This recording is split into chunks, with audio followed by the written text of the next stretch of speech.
नमस्कार मित्रों, वेलकम। आप सबका एक बार पुनः इस पवित्र मौके पर, पावन अवसर पर, जब मैं आपके साथ साझा हो रहा हूँ, दीपावली के इस पावन अवसर पर, दीपों के त्योहार, भाईचारा, प्रेम और अपनत्व के इस त्योहार दीपावली की आप सबको हार्दिक बधाई और शुभकामनाएं।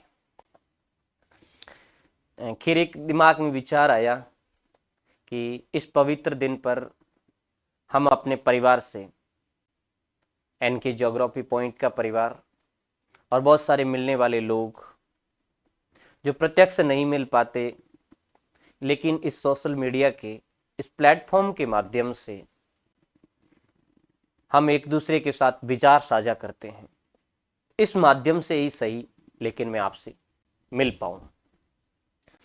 मैं परमपिता परमेश्वर, प्रभु श्री राम और माँ लक्ष्मी से प्रार्थना करता हूँ कि आप सबको अपने अपने कर्म पथ पर बहुत प्रगति दें और उत्तरोत्तर आप आगे बढ़ते जाएं। जीवन में लक्ष्य के बाद लक्ष्य तय करें, अर्थात एक लक्ष्य के प्राप्त होने के बाद आप दूसरा लक्ष्य तय करें और प्रभु श्री राम आपके उस लक्ष्य की प्राप्ति तक आपके अंतःकरण को मजबूत बनाते हुए उस मंजिल तक ले जाने का प्रयास जरूर करेंगे। माँ लक्ष्मी आपके पारिवारिक वैभव को हमेशा प्रगति के पथ पर बढ़ाती रहेगी, ऐसी मैं कामना करता हूँ। पहले थोड़ी स्टूडेंट से बात कर लें, फिर आज एक दिल में विचार आया कि हम हर साल दीपावली मनाते हैं और वर्षों से मनाते हुए आ रहे हैं। हमारे पूर्वजों ने भी मनाई, हम भी मना रहे हैं और आने वाली हमारी पीढ़ियां भी मनाएगी। हर पर्व का अपना महत्व होता है और उस पर्व के दिन हम उन लोगों को याद करते हैं जिनका महत्व इस पर्व से जुड़ा हुआ है।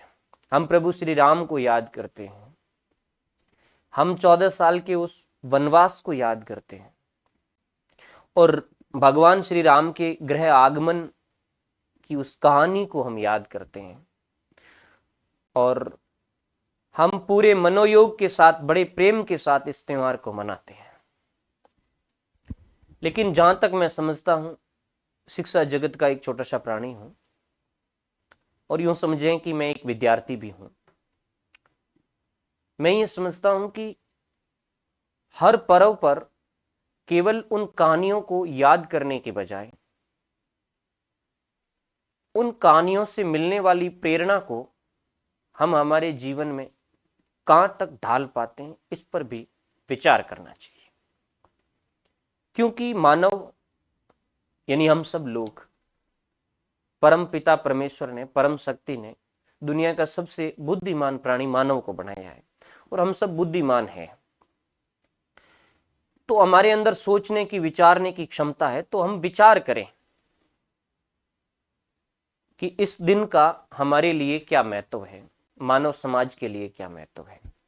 तो इस दिन पर मैं बात करूंगा। आज मैंने एक टॉपिक लिया था अगले 15 मिनट के लिए, प्रेम और अपनत्व जिंदा रखें। जरूरी भी है और मैं समझता हूं क्यों जरूरी है, उस पर भी मैं आपसे बात करूंगा। इससे पहले मैं मेरे जितने सारे स्टूडेंट या जो भी स्टूडेंट सुन रहे हैं, एक मिनट,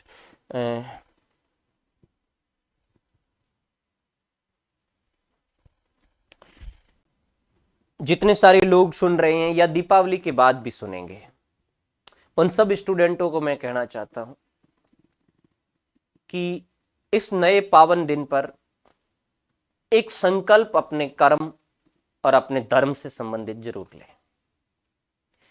एक नई सोच और नई इच्छा शक्ति जरूर जागृत करें। मैं उन प्रतिस्पर्धी विद्यार्थियों से कहना चाहता हूं जो तैयारी कर रहे हैं, प्रभु श्री राम से एक संकल्प लें कि क्या क्या परिस्थितियां उनके जीवन में आई होगी, जहां एक तरफ राज सिंहासन था, दूसरी तरफ प्रजा का साथ था, और एक तरफ माता कैकेयी का दिया हुआ वचन भी था। इन परिस्थितियों में दृढ़ संकल्प होकर के कर्तव्य के पथ पर आगे बढ़ना आप प्रभु श्री राम से सीखें, क्योंकि हमारे जीवन में लक्ष्य को प्राप्त करना यह सबसे बड़ी चुनौती रहती है, और उस चुनौती पर हम उस समय खरा नहीं उतर पाते हैं जब हम किसी मामूली सी कठिनाई को देख करके और हमारे कदम मोड़ लेते हैं।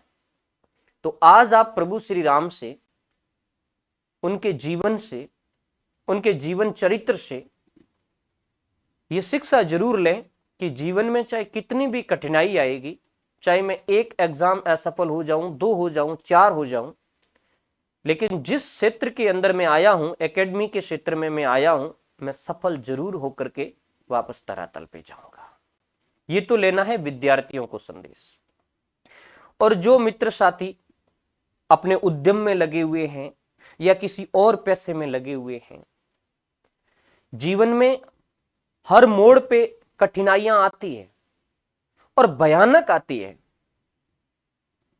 और उन कठिनाइयों को आप मजबूती के साथ पेश होकर के, उन कठिनाइयों से मजबूती के साथ सामना करके आगे बढ़ते जाइए।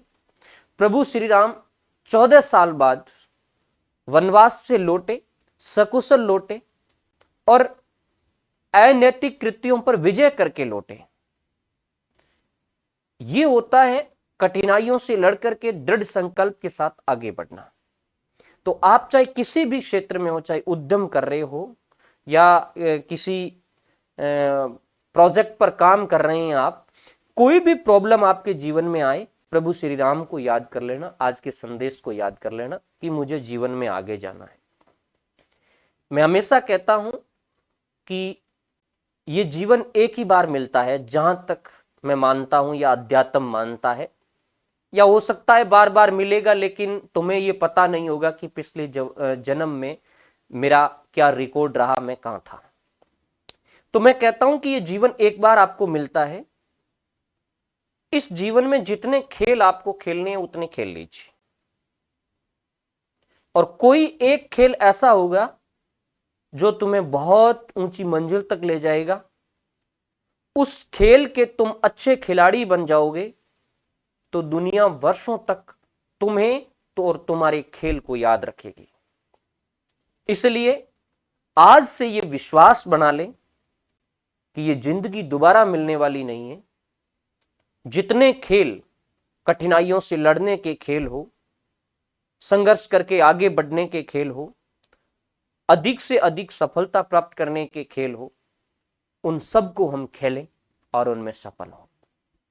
विद्यार्थी जीवन में हो आप, चाहे आप पेशेवर नौकरी के जीवन में हो, चाहे आप उद्यम कर रहे हो, ये सब यानी ये बातें सब उन पे लागू होती है।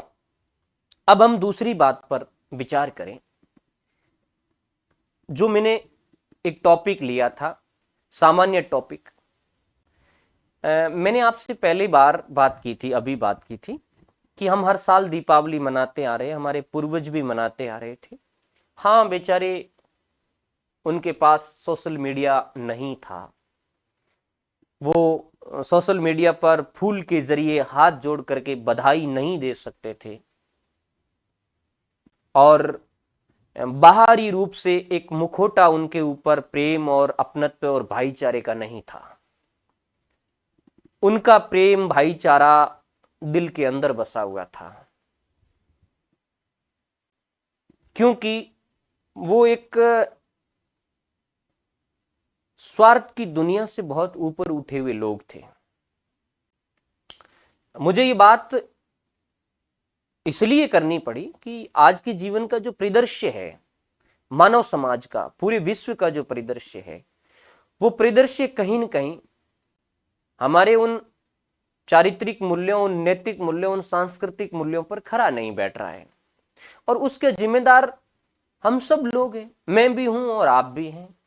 हो सकता है आप में से कोई नहीं हो, क्योंकि कई लोग हैं जो वाकई आदर्श हैं। तो कहां, किस बात की जरूरत है और इन पर्वों का आज महत्व क्या रह गया है? तो वर्षों से हमारे पूर्वज दीपावली मनाते आ रहे हैं और भाईचारे का संदेश देते आ रहे हैं, और उनका भाईचारा, उनकी प्रगाढ़ता इतनी गहरी थी कि उनके दिलों में एक दूसरे के प्रति, वो कहते हैं ना कि मेरी सांसें, तेरी सांसें टूटे तो मैं सांस जोड़ दूं, वो प्रेम था उनके अंदर। लेकिन न जाने क्यों धीरे धीरे धीरे धीरे जनरेशन के अंदर वो विचार गायब होते गए। बहुत सारे कारण होंगे और उन कारणों पर विचार करना ही आज के दिन का इंपॉर्टेंस है। हम 2-3 एग्जाम्पलों से इस बात को साझा करते हैं। कई बार कहता हूं, विशेष करके विद्यार्थी जरूर सुने, कई बार मैं कहता हूं कि कभी आपने गुजरात के प्रोफेसर बेटे की कहानी सुनी होगी, जिसने तीसरी मंजिल से अपनी मां को गिरा दिया और वो खत्म हो गई। विजयपत सिंघानिया की कहानी आपने सुनी होगी, जो किसी समय हर दिन दुनिया के 2-4 देशों की यात्राएं करते थे और वो 10x10 के एक रूम में बिना संपत्ति के रहने को मजबूर हो गए। एक प्रोफेसर बेटे की कहानी आपने सुनी होगी, जो अपनी मां को हॉस्पिटल में भर्ती करने के लिए ले जाता है और वहीं पर छोड़ करके आ जाता है। क्या हो रहा है इस देश में या इस समाज में? या तो हमारी शिक्षा व्यवस्था कमजोर हो गई, या हमारे खान पान में कोई कमी आ गई। इन सब बातों पर विचार नई जनरेशन को करना होगा, स्टूडेंट को करना होगा, क्योंकि हम ही विचारवान प्राणी हैं, हम सोच सकते हैं, समझ सकते हैं। इसलिए ऐसे पर्वों पर हमें कुछ संकल्प लेने की आवश्यकता है। और जहां तक मैं समझ पाया हूं कि ये जो गिरते हुए रिश्ते हैं, इन गिरते हुए रिश्तों के पीछे सबसे बड़ा कारण जिम्मेदार है स्वार्थ। बढ़ती हुई पॉपुलेशन ने आवश्यकताएं बहुत बढ़ा दी और आदमी अपनी आवश्यकता की पूर्ति के लिए किसी दूसरे की आवश्यकता की तिलांजलि भी देता नजर आ रहा है। और जब तक हम एक दूसरे के प्रति स्वार्थ का नजरिया त्यागेंगे नहीं, तब तक ये प्रेम और अपनत्व रहेगा नहीं। और समय इतना बदतर आएगा प्यारे विद्यार्थियों, समय इतना बदतर आएगा कि तुम कल्पना नहीं करोगे कि काश ऐसा हो सकता है क्या। आज से 50 साल या 100 साल पहले कोई आदमी उठ करके ये बात करता कि 100 साल बाद समय ऐसा आएगा कि भाई भाई को गोली मार देगा, बेटा मां का कत्ल कर देगा, बाप बेटी के साथ निर्मम व्यवहार कर सकता है, या बाप बेटे को खत्म कर सकता है। ये ऐसी बातें यदि आज से 100 साल पहले किसी ने कही होगी तो उन्होंने माना थोड़ा ही होगा। और ये आज के जीवन में ये घटित हो रहा है। दीपावली उस समय भी मनाई जा रही थी, दीपावली आज भी मनाई जा रही है। जो जनरेशन के हमारे नैतिक और जो सांस्कृतिक मूल्य थे वो गिरे हैं, ये आने वाली पीढ़ियों के लिए और भी घातक होंगे।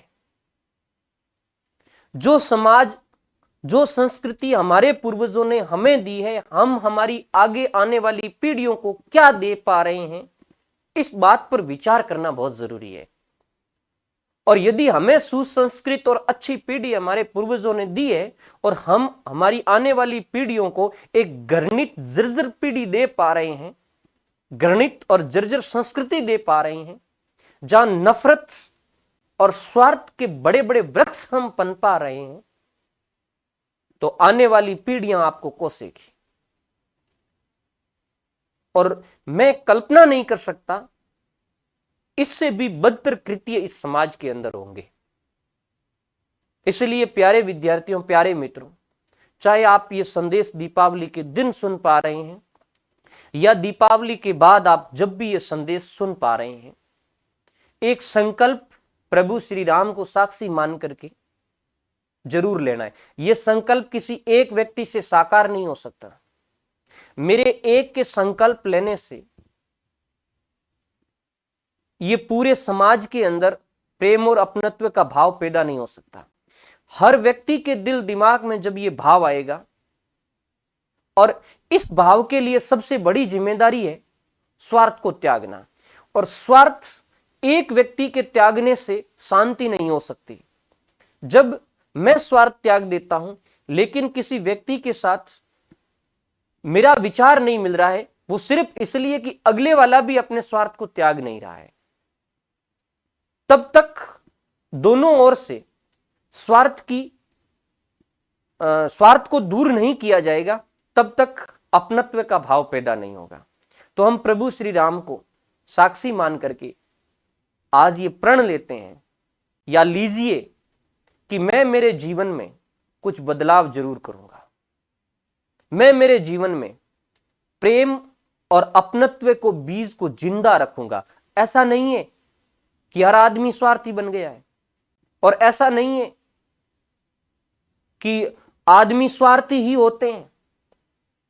हां, तनिक स्वार्थ सब में है, हो सकता है मेरे अंदर भी है, लेकिन हम विचार करें, जहां भी हमारे स्वार्थ टकराते हैं वहां हम मिल बैठ करके विचार करें कि इसका सही राह क्या हो सकती है। यदि हम दो मिल करके और इस स्वार्थ या जो घृणा का वातावरण है इसको दूर नहीं कर सकते, तो हम किसी तीसरे का सहयोग ले सकते हैं। और जब तक ये परंपरा हम डालेंगे नहीं, तब तक समय और बदतर आएगा, और समय इतना बदतर आएगा कि पारिवारिक रिश्ते नाते सिर्फ नाम मात्र के हो जाएंगे।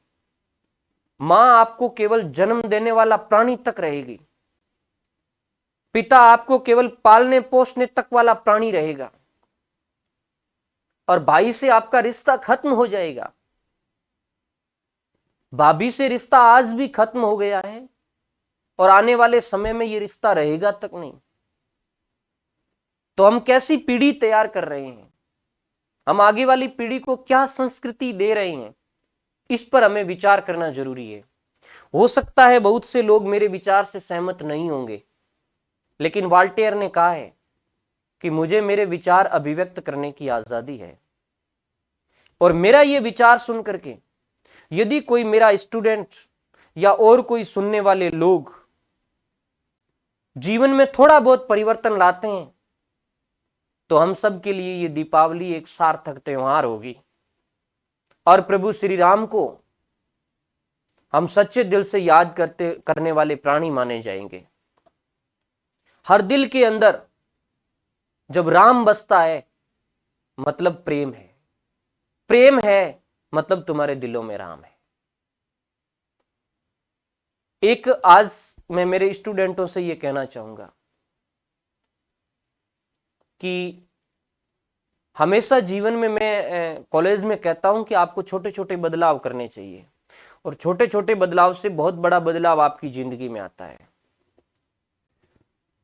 आपको आज के इस पवित्र दिन पर एक शपथ लेनी है, एक प्रण लेना है कि मैं कभी अनायास किसी का दिल नहीं दुखाऊंगा।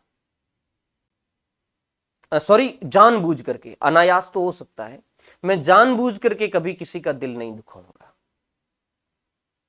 ये स्टूडेंटों को कह रहा हूं, आप अपने परिवारजनों के प्रति ये प्रण लीजिए कि मैं कभी शब्दों से और कर्मों से उनको दिल नहीं दुखाऊंगा।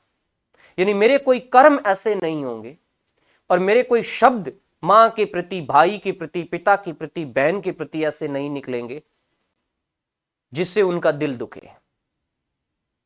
तो आइए हम सब मिलकर के इस 2024 की दीपावली पर परिवर्तन की एक बहार तैयार करें और ये कारवां आगे जाते जाते जाते जाते हमारी प्राचीन संस्कृति को बचाने में एक बहुत बड़ा योगदान देगा। ये विचार एक कारवां बनेगा। अब मैं अंत में आपसे यही कहना चाहूंगा कि देखो, जब जीवन को अध्यात्म की दृष्टि से सोचते हैं ना,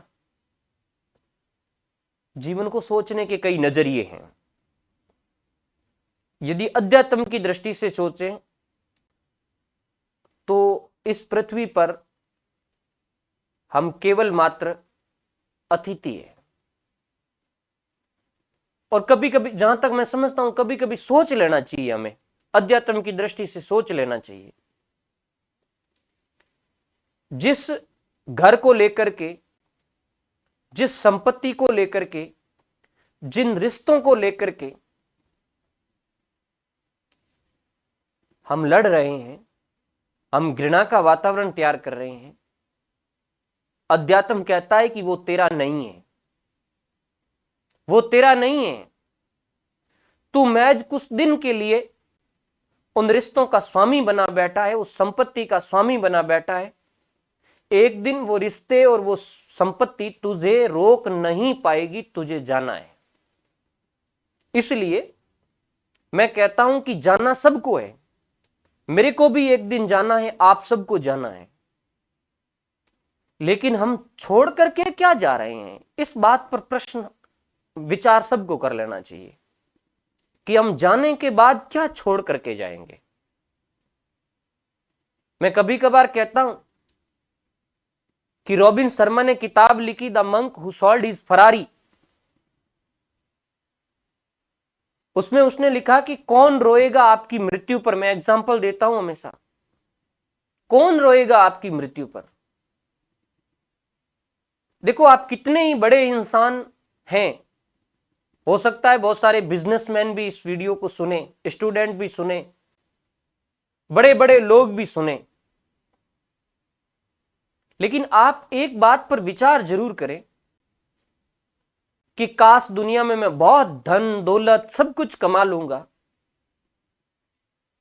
लेकिन जब मैं इस संसार से विदा होऊंगा, उसके बाद किसी आदमी को कहा जाए कि इस व्यक्ति पर आपको 4 लाइनें लिखनी है, क्या वो इंसान मेरे बारे में कोई 4 लाइन लिख पाएगा? यदि आपको इस प्रश्न का उत्तर मिल जाता है कि हां लिख पाएगा, तो समझ लेना आपका जीवन सार्थक है और धन्य है। और यदि आपको उत्तर नहीं मिलता है कि यार क्या लिख पाएगा, मैंने जीवन में ऐसा कुछ छोड़ा ही नहीं दूसरों के लिए, ऐसा कुछ किया ही नहीं दूसरों के लिए, किसी के दिल में जगह बनाने का प्रयास ही नहीं किया, यहां तक कि अपने रिश्तेदारों के प्रति, अपने परिवारजनों के प्रति भी यह प्रयास नहीं किया कि उनके दिल के एक छोटे से कोने में मैं जगह बना पाऊं, तो आपका जीवन बेकार है। आपकी कमाई गई संपत्ति आपके लिए कोई काम नहीं करेगी। हम विवेकानंद को आज भी याद करते हैं, हम गांधी को आज भी याद करते हैं, हम बड़े बड़े पूज्य संतों को आज भी याद करते हैं। सिर्फ इसलिए याद करते हैं, इसलिए नहीं करते हैं कि उन्होंने संपत्ति या नाम कमाया। हम सिर्फ इसलिए याद करते हैं कि उन्होंने हमें कुछ दिया है और जिनके सहारे हम आज आगे बढ़ रहे हैं। इसलिए आज के दिन ये विचार कर लेना है कि रॉबिन शर्मा ने कहा था कि कौन रोएगा आपकी मृत्यु पर। यहां रोने का तात्पर्य यह नहीं है कि आपके परिवार वाले रोएंगे। कभी कभार आप देखते हो कोई इंसान जाता है तो जो अजनबी होता है, जो रिश्तेदार नहीं होता है, बहुत दूर का होता है, उसकी भी आंखों से आंसू निकल जाते हैं। और उनके लब से एक शब्द निकलता है कि आदमी अच्छा था, और यदि ऐसा शब्द किसी के प्रति निकल जाता है कि आदमी अच्छा था, तो समझ लेना आपने जीवन में बहुत कुछ कमाया है। और नहीं तो जब आपके खत्म हो जाने के बाद 12 दिन तक आपके परिवार वाले रोते रहें और उसके बाद वो धीरे धीरे भूल जाते हैं और एक दिन स्मृतियां उनके दिलों से गायब हो जाती है, मतलब आपका जीवन बेकार है। इसलिए मैं आप सबसे आज के इस पावन अवसर पर अपील करता हूं, और मैं खुद के अंतर्मन से भी यह अपील करता हूं कि हम सब प्रेम और अपनत्व के भाव को जगाएं। जिस कर्म क्षेत्र में है, हम परमार्थ के लिए, परधर्म के लिए स्वार्थ से हटकर करके दूसरे लोगों के लिए कुछ हितकर कार्य करने की कोशिश करें। हम यदि एक परिवार के चिराग को जगा सकते हैं, तो परम पिता परमेश्वर आपके परिवार के चिरागों को पीढ़ियों तक जगा करके रखेगा। तो आज के सेशन में हमने एक छोटे से चैप्टर पर बात की। यदि आपने सेशन पूरा देखा है तो आप अपना व्यूज नीचे जरूर लिखें, अपना आइडियाज जरूर लिखें, और आप अपना व्यू ये भी दें कि हम समय समय पर यदि ऐसी बातों को लेकर के डिस्कस करें तो और किस चैप्टर पर हमें डिस्कस करना चाहिए, उस बात को भी आप लिखें। सभी मेरे प्रेमी स्टूडेंट्स, प्रिय स्टूडेंट और जो मित्र साथी सुन रहे हैं, उन सब के लिए मैं एक बार शुभकामनाएं प्रेषित करता हूं और परमपिता परमेश्वर से ये प्रार्थना करता हूं कि हर इंसान को शांति दे, समृद्धि दे, सुख दे और वैभव दे, ताकि हम एक सुंदर समाज का निर्माण कर सकें। बहुत बहुत धन्यवाद। जय श्री राम।